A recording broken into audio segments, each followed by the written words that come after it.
Assalamualaikum warahmatullahi wabarakatuh.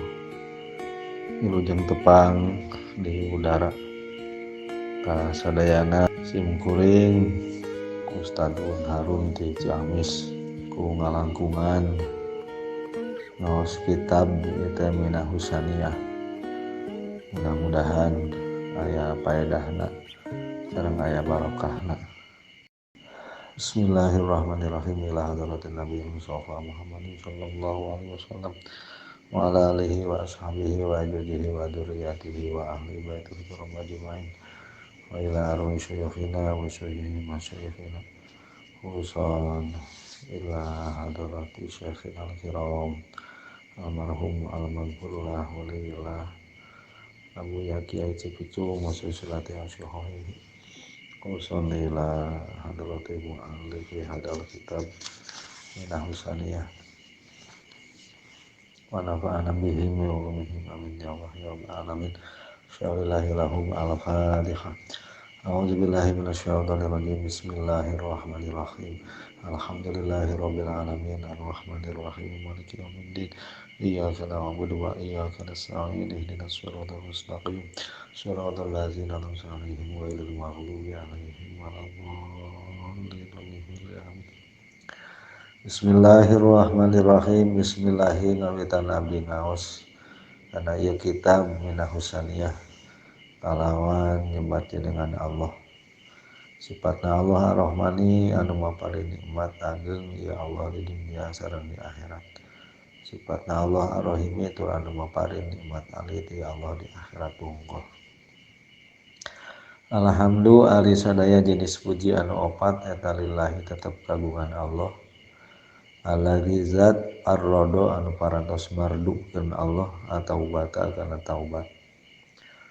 Wa hazama sareng geus netepkeun Allah al-isra kana mentayengkeun. Wa asyhadu sareng nekatkeun kaula an kana saenyana kalakuan sareng tingkah eta la ilaha anta ieu pangeran anu wajib diibadahan kalawan sabenerna eta anu buktos illallahu amin Gusti Allah. Wahdahu halna sahiji Allah. La syarika teu aya anu ngarencangan eta maujud lahu ka Gusti Allah. Kataba anu parantos mastikeun Allah al-asaro kana pirang-pirang tapak. Atanapi kataba anu parantos nuliskeun Allah al-asaro kana pirang-pirang tapak. Wa asyhadu sareng nekadkeun kaula anna sayyidana kana saenyana Gusti urang sadaya wa nabiyana sareng nabi urang sadaya Muhammadan tegasna Kangjeng Nabi Muhammad eta abduhu abdina Allah wa rasuluhu sareng utusan Allah. Safwatul akhyari anu jadi seliranana pirang-pirang pilihan. Shalla mugi-mugi nabihan rahmat saha Allahu Gusti Allah. Wasallama sareng mugi-mugi nabihan kasalamatan ya Allah alaihi ka Kanjeng Nabi.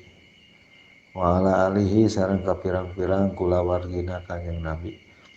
Wa sahbihi sareng pirang-pirang sahabatna Kanjeng Nabi. As-sadati anu jadi gusti anu jadi dunungan al-abrori anu sararae anu bararagus. Wa ba'du anapun dina saparantosna maca bismillah. Alhamdulillah sholawat sinareng salam ka Kanjeng Nabi ka kulawargina ka sahabatna. Fahadza maka ari kitab eta ta'likun tumantel atau patali ala wasiyati syekhi kana wasiatna syekh al-arif anu ma'rifat billahi ta'ala ka Allah ta'ala. Abi Ishaq tegasna Abi Ishaq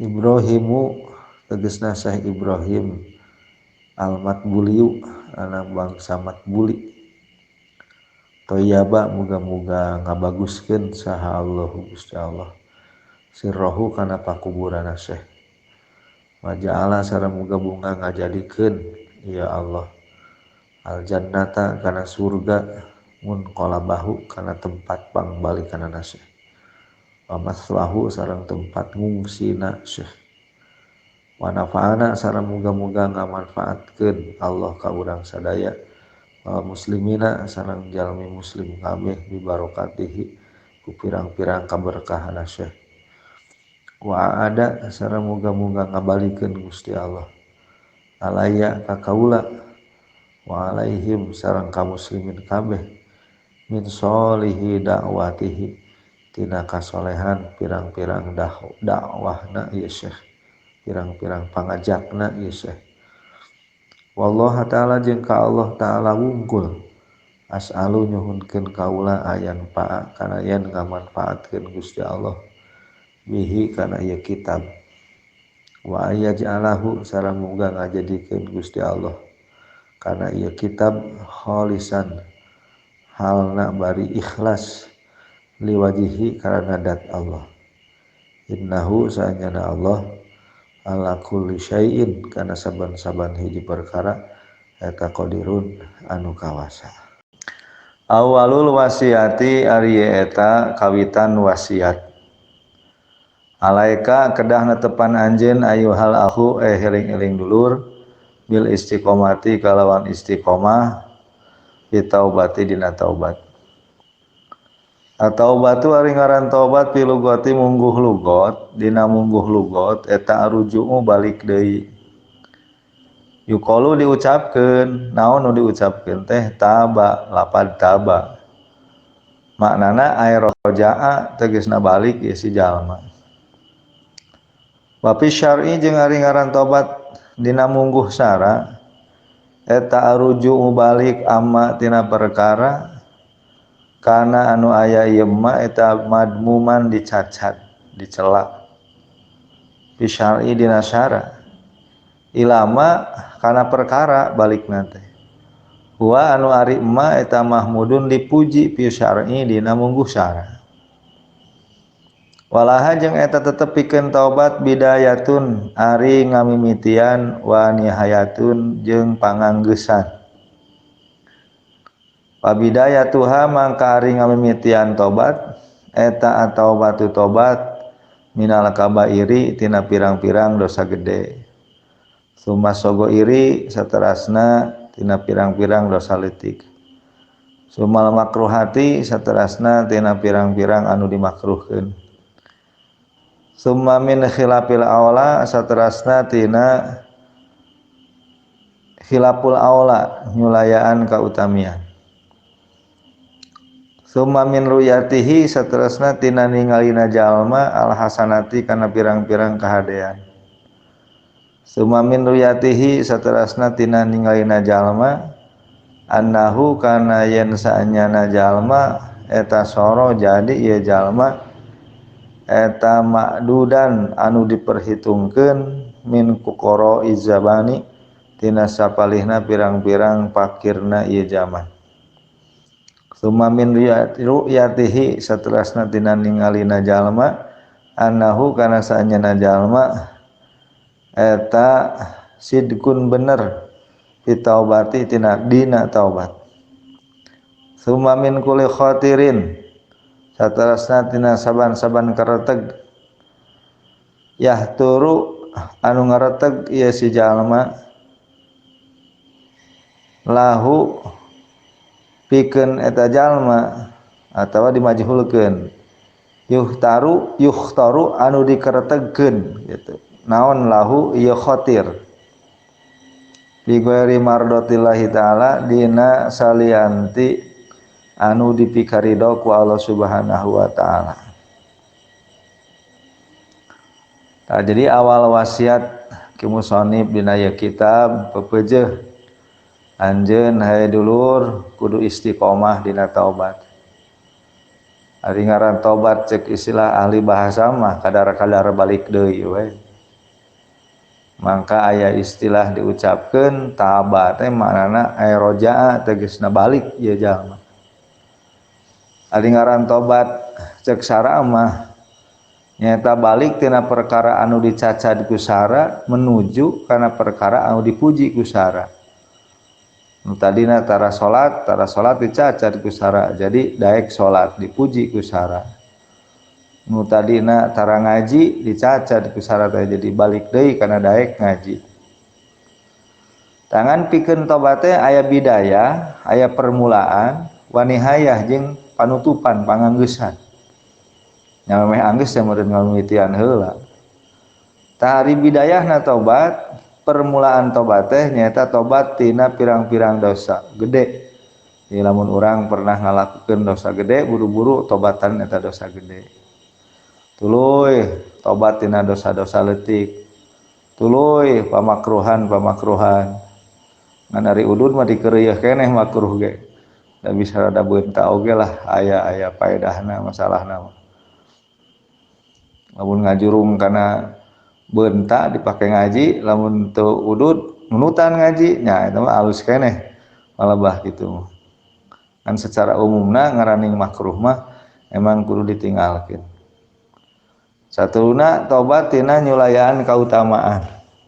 Jadi alusna mah urang teh ngagarap sesuatu teh nu utama, anu pangutamana.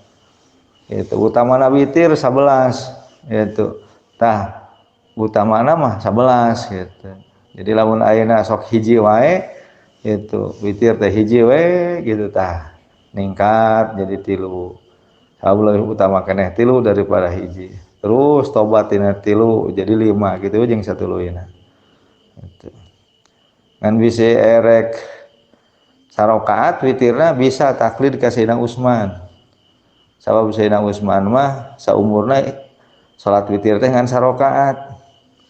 Ngan ayangan gitu. Sarokaat ge Sayyidina Utsman mah witir teh tamat saquran.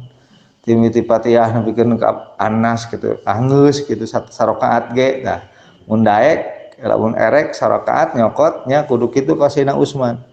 Itu tamat saquran gitu dah katalar Qur'anna.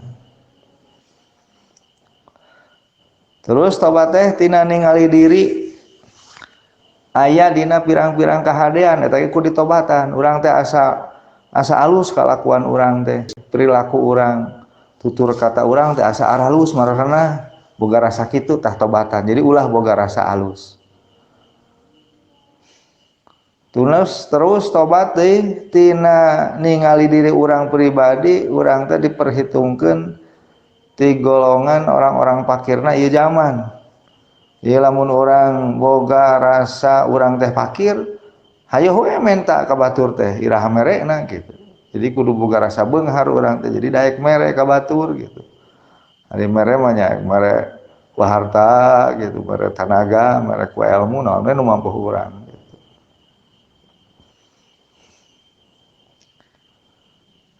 Sumamin ruyatihi anahu sidkun fi taubat. Tuluy tobat tina ningali diri pribadi boga rasa urang teh bener tobat teh, tah ulah boga rasa bener gitu.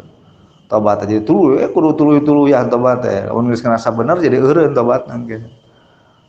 Mata kitu tobat teh can pati beres ye, kudu tobatan deui tuluy we gitu. Terus tobat tina sakur-sakur anu dikeretegkeun. Nu dikeretegkeun anu dikeretegkeunana henteu matak dipikarido ku Gusti Allah taala. Jadi lamun orang kos ngaretegkeun sesuatu teh kapan lamun teu dilampahkeun mah lamun perkara sesuatuna teh nu dosa teu akan jadi dosa kan. Gitu. Tapi tetep kudu ditobatan teh jadi ulah dikeretegkeun acan perkara goreng teh. Gitu. Lamun dina hate teh aya kereteg aing mah. Awe itu tuh anu bogeun salaki da geulis urang resep gitu. Rek di pelet upama teh mah tah kereteg teu bener gitu. Ari teu dilakonan mah teu dipelet eta. Awewe nu boga salaki teh teu jadi dosa ngan anger goreng.